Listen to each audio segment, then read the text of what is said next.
የዛሬው አገልግሎት ርዕስ የእግዚአብሔርን ማዳን እዩ የሚል ነው። በዚህ ርዕስ ቆይታ አብረን እናደርጋለን። ሲዘመር እንደሰማችሁት ስለ እስራኤላውያኖች ታሪክ የሚያወራውን ታሪክ ነው የምናየው። በዘጸአት ምዕራፍ 14 ላይ መሰረት ያደረገ ቆይታ ነው የምናደርገው።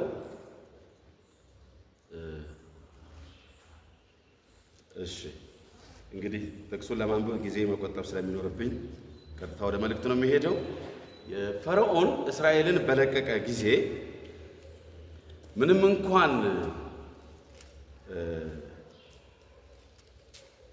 በፍልስጤማውያን ምድር በኩል አቋራጭና ቅርብ ቢሆንም እግዚአብሔር ግን በፍልስጤም ምድር ባለው መንገድ ላይ አልመራቸውም ነበር እስራኤላውያኖችን። በመሆኑም በጣም ዙሪያ ጥምጥም በሆነው በኤርትራ ባህር በኩል ነበረ የመራቸው። በኤርትራ ምድረ በዳ በኩል ባለው መንገድ ነበር እስራኤላውያኖቹን የመራቸው።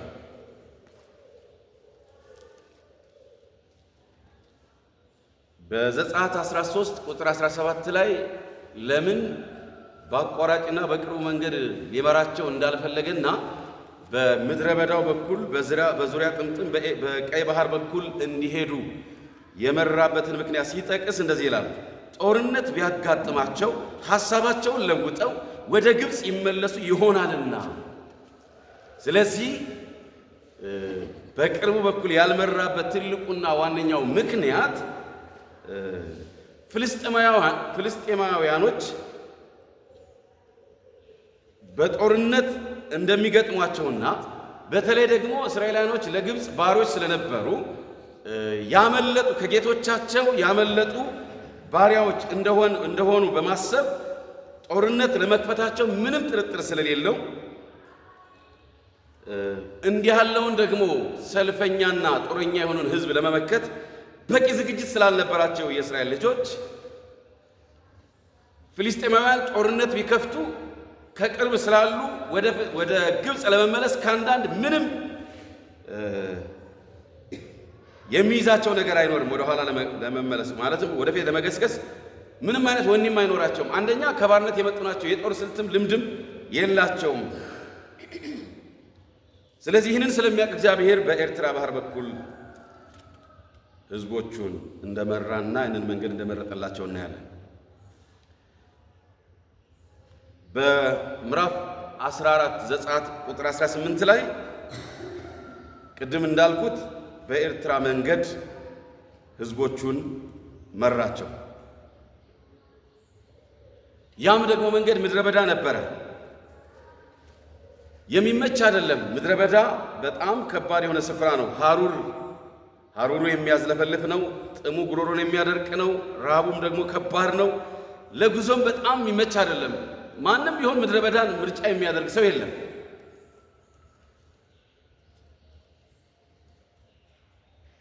እና በዚያ ምድረ በዳ እግዚአብሔር በምድረ በዳ በሆነው መንገድ እንደመራቸው እናያለን። እውነት ለመናገር ለእግዚአብሔር ልጆች ምድረ በዳ ናት ይቺ ዓለም።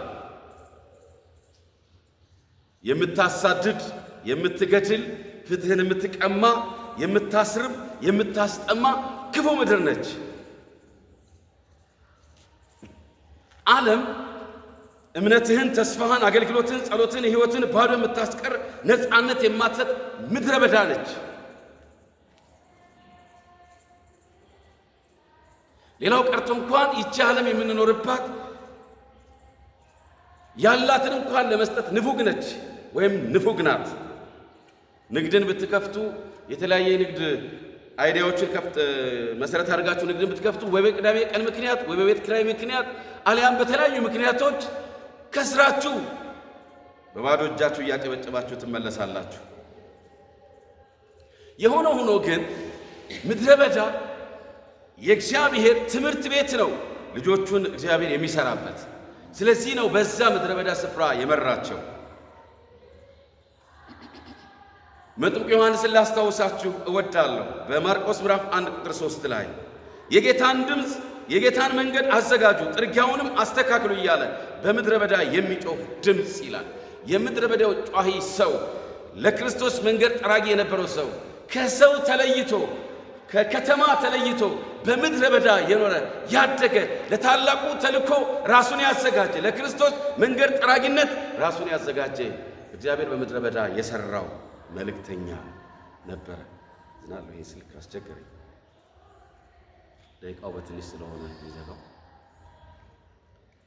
እና በምድረ በዳ ነበር ይህ ሰው የወጣ ብቻውን ወግንና ባህልን የአይሁድን ወግና ባህል የተጋፈጠ ስለ እውነት ብቻውን የቆመ ደግሞም ስለ እውነት አንገቱ እስኪቀላ ድረስ ታማኝነቱን የገለጸ ምስክርነቱን በደም ያተመ እውነተኛ የእግዚአብሔር ሰው ተሰርቶ የወጣው ምድረ በዳ ነበር።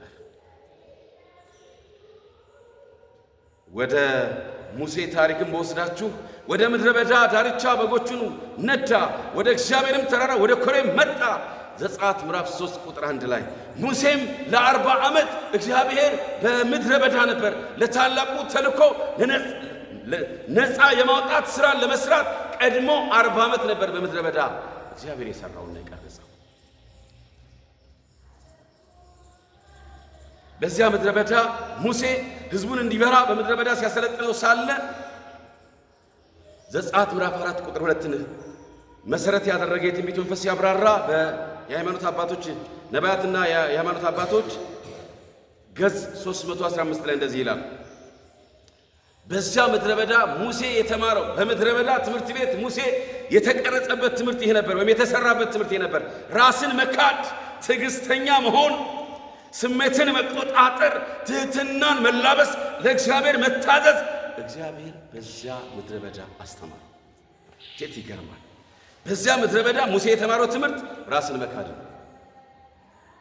በዚያ ምድረ በዳ የተማረው ትዕግስትን ነው፣ ስሜትን መቆጣጠር ነው፣ ትህትናን ነው የተማረው፣ መታዘዝን ነው እግዚአብሔር ያስተማረው። እንዲያውም ከዚያ ባለፈ እየተጨቆነ ያለውን ሕዝብ በማሰብ እግዚአብሔር ለአባቶቹ የገባውን የተስፋ ቃል በማስታወስ ሌሊትና ቀን በጸሎት ይተጋ ነበር ይላል። የሃይማኖት አባቶች ታሪካቸው ይናገራል። ያንን ሌሊትና ቀን በጸሎት ይተጋ ነበር ሙሴ። በዚያ ልክ በሌሊትና በቀን በጸሎት እንተጋለን። እንዴት ይገርማል! ሙሴ እንደዚህ እንደሚጸልይ አስቤ አላውቅም። ነገር ግን የትንቢት መንፈስ መነጽር እንደሚገልጽልን ሙሴ ሌሊትና ቀን ለተጨቆነው ለሕዝቦቹ እግዚአብሔር እንዲነሳ ይጸልይ ነበር። ሌሊትና ቀን የተስፋውን ቃል እያስታወሰ በአምላክ ፊት ይተጋ ነበር በጸሎት።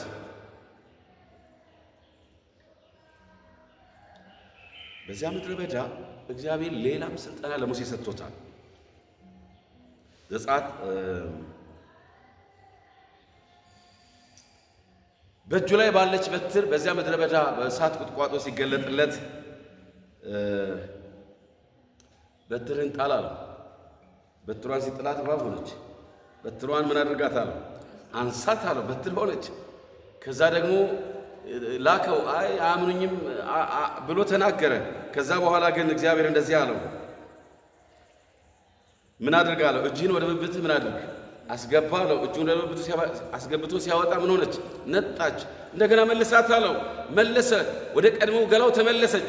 ከዛም ደግሞ ይሄን እንኳን ባያምኗል፣ የመጀመሪያውን ያምናሉ። የመጀመሪያውን ባያምኑ እንኳን በሁለተኛው ያምናሉ። በሁለተኛው ባያምኑ እንኳን ውሃን ውሰድና ቅዳለው። ውሃን ቀድቶ ደግሞ መለሰና ውሃ ወደ ምን ተቀየረ? ወደ ደም ተቀየረ። ከሶስቱ እስከ መጨረሻው ቢሄዱ እንኳን በአንዱ ምን ያደርጋሉ? እንደላኩህ ያምናሉ። እግዚአብሔር በምድረ በዳ አሰለጠነው ለታላቅ ተልቆ ለነፃ ማውጣት አገልግሎት ሙሴን ምድረ በዳ ላይ አሰልጥኖ ላከው። እስቲ ታሪኩን ገታ አድርገን በትሩ ምንድን ነው? አዎ በትሩ የራሱ የክርስቶስን መንግስት ይወክላል ወይም ያሳያል። የመንግስቱ ተምሳሌት ነው። ኢሳይያስ ምዕራፍ 11 ቁጥር 1 ላይ እንደዚህ ይላል፣ እንዲህ ይላል እንደተጻፈው ከእሴይ ግንድ በትር ይወጣል። ምን ይወጣል? ከእሴይ ግንድ በትር ይወጣል፣ ከስሩም ቁጥቋጥ ያፈራል ተብሎ ተጽፏል። ክርስቶስን ይወክላል በትሩ። በሙሴ እጅ የነበረው በትር ተምሳሌት ማንን በነጸብራቅ ያሳያል? ወደፊት በአዲስ ኪዳን ሊገለጥ ያለውን የክርስቶስን መንግስት፣ ስልጣን፣ ግዛት ይወክላል። ስለዚህ እግዚአብሔር ሙሴን እያሰለጠነው ነበረ። መዝሙረ ዳዊት 18:34 እንዲህ ይላል፣ እጆቼን ለጦርነት ታሰለጥናቸዋለህ፣ ክንዶቼም የነሐስ ቀስትን ይገትራሉ ይላል ባለ መዝሙሩ ዳዊት። አመዝናለሁ። እሺ፣ ስለዚህ እግዚአብሔር በዚያ እያሰለጠነው እንደቆየና ተልእኮ ሰጥቶ እንደላከው እናያለን። ስለዚህ ኢሳይያስ እንደተናገረው በ11 ምዕራፍ ቁጥር 1 ላይ በትሩ የክርስቶስን በትረ መንግሥት የሚገልጽ የሚያሳይ ሆኖ ታገኙታላችሁ። ታስታውሳላችሁ? የአሮንን በትር ሙሴ ወደ ቤተ መቅደሱ ገባ ይላል ዘኍልቍ 17:8 ላይ። በማግስቱ በሌዊ ስም የቀረበችውን የአሮን በትር በማግስቱ ሙሴ ወደ ምስክሩ ድንኳን ገባ። በሌዊ ስምም የቀረበችው የአሮን በትር ማቆጥቆጥ ብቻ ሳይሆን እምቡጥ አውጥታ አበባና ለውዝ አፍርታ ተገኘች። ይሄ እንግዲህ የሚያሳየው ከ12ቱ የእስራኤል ነገዶች የተመረጠ ማን እንደሆነ፣ የመረጠው እግዚአብሔር ማንን እንደሆነ ለመለየት እግዚአብሔር የተጠቀመበት መንገድ ነበረ። ያቺ ደረቅ በትር የሌዊን ስም የያዘችው የደረቅ በትር ምን ሆነች? አበበች፣ እምቡጥ አውጥታ ፍሬም አፈራች። ይሄ በትር የሚያሳየው እንግዲህ ኃይልን፣ ስልጣንን፣ ግዛትን የሚያመላክት ነገር ነው። ታዲያ ቤተክርስቲያን በትሩ አላት። ይህን በትር ይዛ ትንቀሳቀሳለች። ቀይ ባህርን ትከፍልበታለች፣ ፈርዖንን ትጥልበታለች፣ ጠላትን ትበቀልበታለች፣ ወይስ በትሩን ጥለዋለች? በትሩ በእጅ ውስጥ አለ። በዚህ በትር የጠላትን ትጥቅ ትፈታበታለህ፣ ወይስ ከእጅህ ተነጥቆ ወድቆብሃል?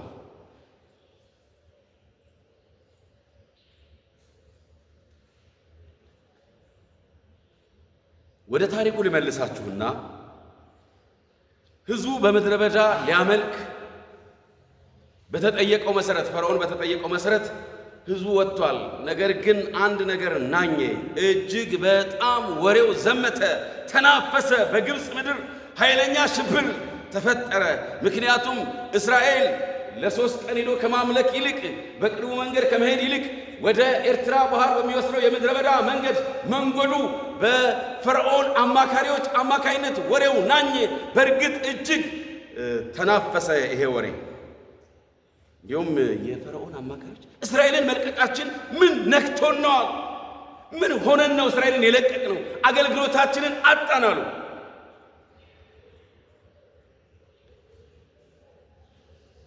ይህንን ከነገሩት በኋላ ዳግመኛ ላይመለሱ መንጎዳቸውን ከነገሩት በኋላ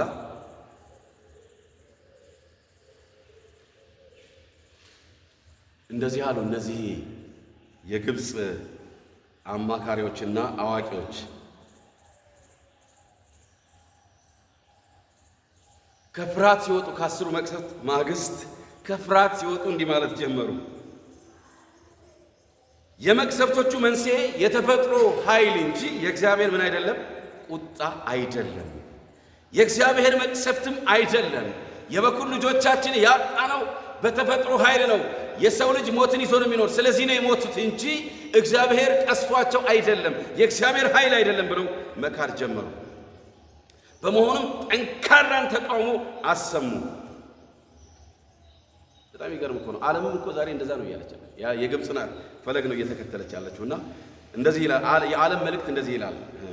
በአንበጣ መንጋ ስንወረር፣ በጎርፍ ስንጥለቀለቅ፣ በጦርነት ስንጨነቅ ወይም ስንሰቃይ፣ አልያም ደግሞ መቅሰፍት ሲመጣ የእግዚአብሔር ቁጣ አይደለም፣ መፍትሄው የተፈጥሮ ኃይል ነው እያለች ነው ያለችው።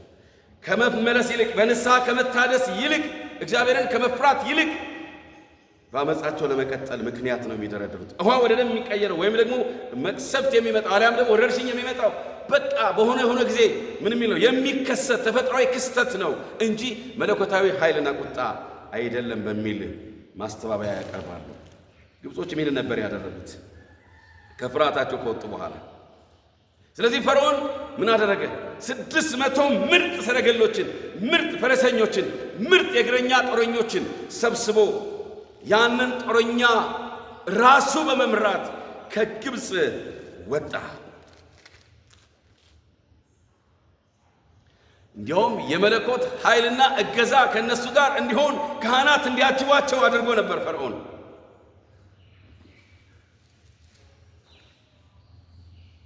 እስኪ ልጠይቃችሁ፣ እስኪ ልጠይቅ ወንድሜ፣ እስኪ ልጠይቅሽ እህቴ፣ አሁን ልብህ እየተከፈተ ነው ወይስ እየደነደነ ነው? የተቸገሩ ሰዎችን ስታይ ምን ይሰማል? ሰዎች በሁኔታቸው ተስፋ ቆርጠው ስለሚያደርጉት ነገር ስትመለከት ምንድነው የሚሰማ? ምንድነው በውስጥህ የሚቀጣጠለው ነገር? እንዳንተ ላልሆኑ ሰዎች ምን ታደርጋለህ? ወይስ ዛሬ ልብህ የፈርዖንን ታሪክ ያንጸባርቃል? እርማት የሚያስፈልግህ እንደሆነ እስኪ ወደ ራስህ ተመልከት።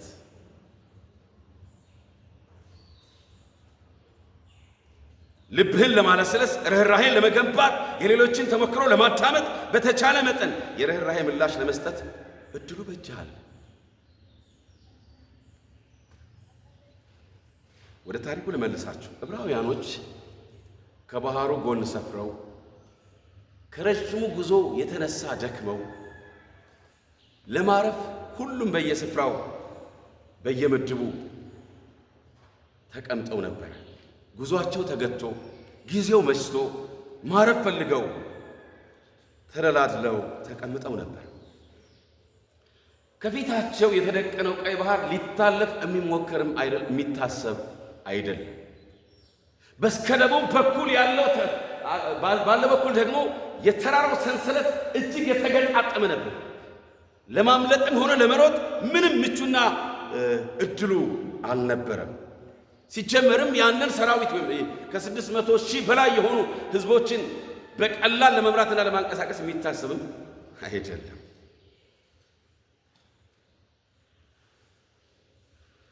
እና በዚያ ምሽት በድንገት የታላቅ ሰራዊት ግስጋሴ አንጸባራቂ የጦር መሳሪያና ወደፊት የሚተሙ ሰረገሎችን ከሩቅ ተመለከቱ።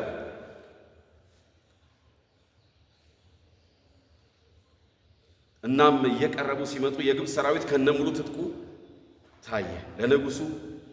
ንጉሱ ለማስፈራራትም እስራኤልን ለመመለስም ታጥቆና ቆርጦ ተነስቶ ነበር።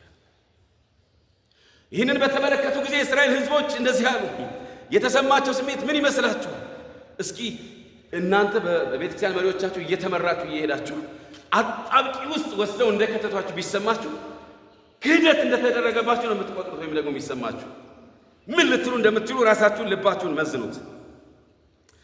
ዕብራውያኖቹ በሙሴና በእግዚአብሔር እንደተከዱ እንደተተውና ለጠላት ተላልፈው ሊሰጡ በሴራ እንደመጡ ወይም እንደመሯቸው ነበር የተሰማቸው።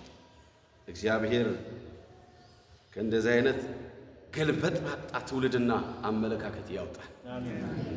በአቋሙ የጸና በእምነቱ የበረታ ሰው ያድርጋል። እና እንደተከዱ ነበር የተሰማቸው። ነፃ ከወጡ ብዙም ሳይቆዩ የፈርዖን ሰራዊት ተገለጠ። ምክንያቱም እስራኤልን መልቀቅ አልፈለገም ፈርዖን። ሰራዊቱን በሙሉ ለጦርነት አስከትቶ ነበር ያዘዛቸው። እናም ሰራዊቱ ሲቃረብ ዕብራውያኖቹ ጀግናው እንደመጣባቸው ነበር የተገነዘቡት። እሱ ብቻ ሳይሆን ሊገላቸው እንደመጣ ነበር ያሰቡት። ወደ ባርነት ሊመለሳቸው ሳይሆን ጨፍጭፎ ምድረ በዳ ላይ እንደሚያስቀራቸው ነበር የተሰማቸው። ምክንያቱም ከፊት ባህር ተደቅነዋል፣ ከኋላው ደግሞ ከፊት ባህሩ ተደቅነዋል፣ ከኋላቸው ደግሞ የሚያሳደዱ ሰራዊት ደርሶባቸዋል። ደንግጠው ሙሴን መርዝ በሆነ ወቀሳ ወይም ስላቅ ወቀሱት። ዛሬም የጠላት ማስፈራሪያ እንደዛ ነው። ዲያብሎስ የሚለው ነገር ቢኖር እሱ ነው። ጠላት አጥቂ ጠላት መጥቶብሃል። እርሱ የዚህ ዓለም ገዢ ነው። እስኪ ተመልከት፣ ከኋላ ሰራዊት፣ ከፊት ቀይ ባህር አለ። ማለፍ አትችልም፣ መሻገር አትችልም፣ ከእጁም አታመልጥም። ታዲያ ማን ላድንህ ይችላል? እጅ ብትሰጥ ይቻላል፣ ብትመለስ ይሻልሃል የሚል የጠላት ድምፅ ያስተጋባል። ነገር ግን የዳዊትን መዝሙር መዘመር ያስፈልጋል። ዳዊት እንደዚህ ይላል 123ኛው ምዕራፍ ቁጥር 4 ላይ በሞት ጥላ ሸለቆ ውስጥ ብሄድ እንኳ አንተ ከኔ ጋር ስለሆንክ ክፉን ምን አላደርግም አልፈራም። በትርህና ምርኩዝህ እነሱ ምን ያደርጉኛል? ምእመናን። እግዚአብሔርን መታመን እንዴት አይነት መባረክ፣ እንዴት አይነት በረከት ነው! እንዴት አይነት ልበ ሙሉነት ነው! ሲጠይቃችሁ፣ መንገድ ሲዘጋባችሁ፣ ቀኑ ሲጨልምባችሁ ምን ታደርጋላችሁ? እስራኤል ቀን ጨለመባቸው። እጅግ አጣብቂ ውስጥ ገብተው አገኙት። በእስራኤል ልብ ውስጥ የሞላው ሽብር ነበረ።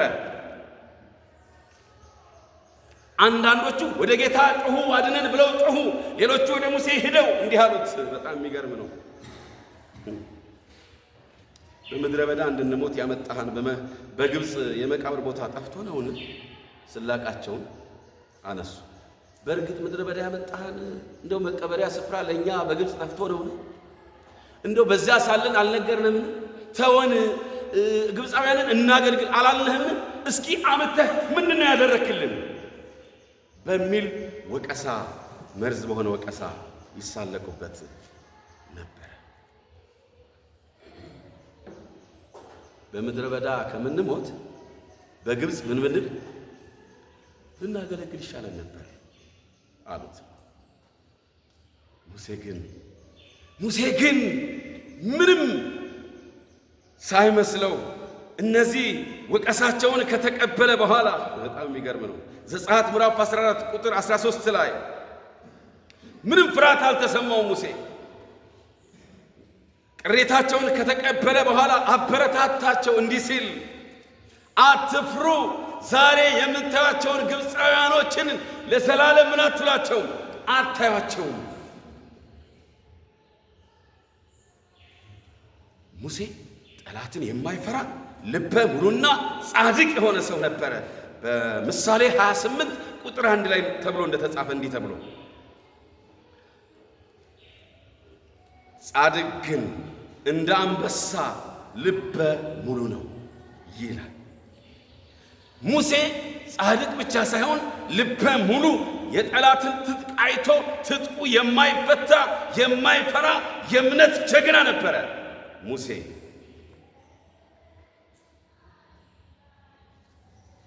በተጨማሪ እንደዚህ አላቸው፣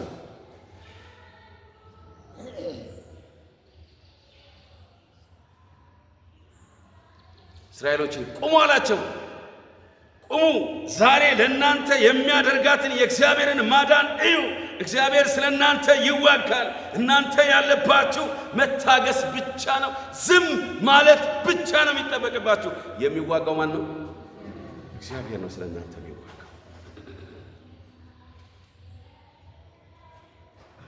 በጣም ይገርማል። አስተውሉ እስቲ፣ ወደ ማስተዋላችን እንመለስ። እስራኤልን ከግብፅ አውጥቶ ወደ ኤርትራ መንገድ መርቶ መንገድ ላይ የሚተዋቸው ይመስላችኋል? ያ ትምህርት አለው ለኛ። እንዲህ ይላል፣ እግዚአብሔር እናንተን ለመተው እዚህ አላደረሳችሁም። የእግዚአብሔር ሥራ ወደፊት ይቀጥላል። በኢያሱ ምዕራፍ 1:5 ላይ እንደሚናገር በሕይወት ዘመንህ ሁሉ የሚቋቋምህ አይኖርም። ከሙሴ ጋር እንደነበርኩ ከአንተ ጋርም እሆናለሁ፣ አልጥልህም፣ አልተውም ተብሎ ተጽፏል። ክብር ለጌታ ይሁን። እስከ ዛሬ በድንቅ መርቶናል። ብዙ ጊዜ ጠላቶቻችን ተነስተውብናል። ነገር ግን እግዚአብሔር አሳልፎ አልሰጠንም። ክብር ለስሙ ይሁን። ከጠላቶቻችን ታድጎናል። እንደምንሰማው በብዙ የሀገራችን ክፍሎች ብዙ ሞት፣ ብዙ እልቂት፣ ብዙ ጥፋት፣ ብዙ ነገር ሆኗል። በእኛም ብዙ ተሞክሯል። ግን እንደሰማነው በሚዲያ እንደተመለከትነው ግን በእኛ አልደረሰም። በልዩነት እግዚአብሔር ስለኛ ተጠንቅቋል። ክብር ለጌታ ይሁን። የማይተወን አምላክ አለ። ዛሬም በፊቱ ብንመለስ፣ በንስሐ በፊቱ ብንቀርብ እሱ አይተወን፣ ላይጥለን ቃል ገብቶልናል። እሱ ለተስፋ ቃሎቹ ታማኝ ነው። ወደ ታሪኩ ልመልሳችሁ። ሙሴ ከከበበው ሰራዊት፣ እንዴት ይገርማል! ከከበበው ሰራዊት ይልቅ የገነነን የተስፋ ቃል ተናገረ። ክብር ለጌታ ይሁን። ሙሴ የእምነትን ቃል ከችግሩ ከያዘው ካለበት ከገጠመው ችግር የሚበልጥን የእምነት ቃል አወጀ። ሳነብ እንደሰማችሁት እነዚህ ደግሞ ሁለቱም ቃላቶች የእምነት ቃል ነበሩ። እግዚአብሔር ነግሮት አይደለም የተናገረው። ሙሴ በእምነት ነበረ እነዚህን ቃል ከአንደበቱ ያወጣው።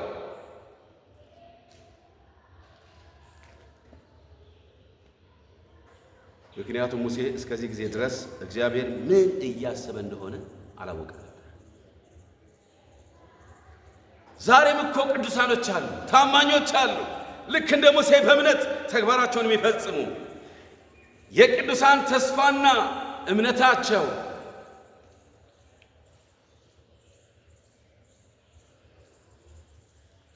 የቅዱሳን ተስፋቸውና እምነታቸው የእምነት ቃላቸው ከችግራቸው በላይ ከኖ ይወጣል። ክብር ለጌታ ይሁን። ተስፋቸውና የእምነት ቃላቸው ከችግራቸው በላይ ገኖ ይወጣል። አዎ ዝማሪያቸውና የእልልታቸው ድምፅ ከችግራቸው በልጦ ይሰማል። ብቻ አይደለም፣ አምልኳቸው ከንጋቱ ቀድሞ ከምድር ወደ ሰማይ ያርጋል። አዎ ጸሎታቸው ከሚገጥማቸው ፈተና አስቀድሞ ወደ ሰማይ ያርጋል። ክብር ለኢየሱስ ይሁን። በእምነት ይህንን እንድናደርግ እግዚአብሔር ይርዳል። ይሄ ልምምድ እንዲኖረን እግዚአብሔር ይፈልጋል።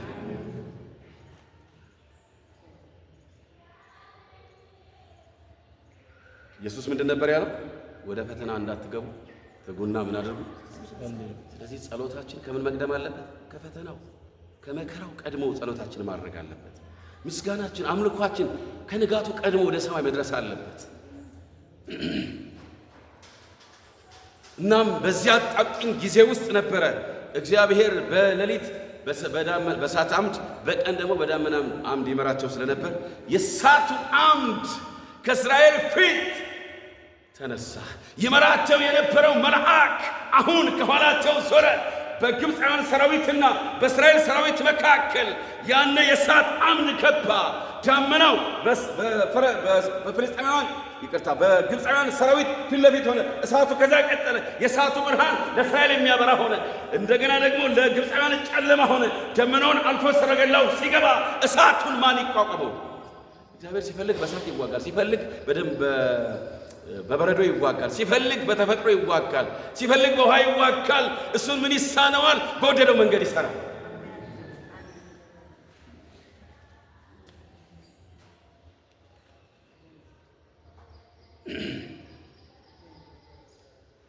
እግዚአብሔር ለእስራኤል ልጆች ተዋጋ። እናም በመቀጠል የደመናው እሳት አምድ በቀንም ሆነ በሌሊት መጓዝ እንዲችሉ የሚያገለግል ነበረ። ደመናው መንገድ መሪ ነበረ። ከቀኑ ሙቀትም ጥላና ከለላ ይሆናቸው ነበር። ቀዝቀዝ ያለ አየር እንዲያገኙ እፎይታን እንዲፈጥርላቸው የተዘጋጀ ነበር። ከውሽንፍሩና ከዝናብም መጠጊያና መሸሸጊያ ስፍራ ሆኖላቸው ነበር። ኢሳይያስ 4 ቁጥር 5-6 ዳዊትም ደመናን እንደ መጋረጃ ዘረጋህላቸው ይላል በ105 ቁጥር 39 ላይ። ይሄ የደመና አምድ ከሐሩሩ ከዝናብና ከውሽንፍሩ የሚጠብቃቸው የሚያሳርፋቸው ሲሆን እንደገና ደግሞ በሌሊት እሳቱ ምን የሚያደርገው መንገድ የሚጠቁም የሚመራቸው ነበረ። በሰፈራቸው በሰፈሩበትም ደግሞ ምን ነበረ? ብርሃን ከቧቸው የእግዚአብሔር መገኘት አልወት እንዲሰማቸው ይደረግ ነበር። ዛሬም ለጨለማው ዓለም መልእክትን ወደ መጨረሻ ሳመጣ እግዚአብሔር ምንድን ነው ያደረገው? ለእኛስ ለቅዱሳኖች ምንድን ነው ያደረገው? እግዚአብሔር ያደረገው የዓለም ብርሃን የሆነውን ክርስቶስን ሰጠን። ክብር ለጌታ ይሁን። ብቻ ሳይሆን የተጻፈውን የቃሉን ብርሃን ለእያንዳንዳችን ሰጠን። ክብር ለጌታ ይሁን። ያም ብቻ አይደለም የሰጠን፣ በዚህ ብቻ አይደለም የቆመው። ለዘላለም ከኛ ጋር የሚኖረውን ቅዱሱን መንፈስ ሰጠን።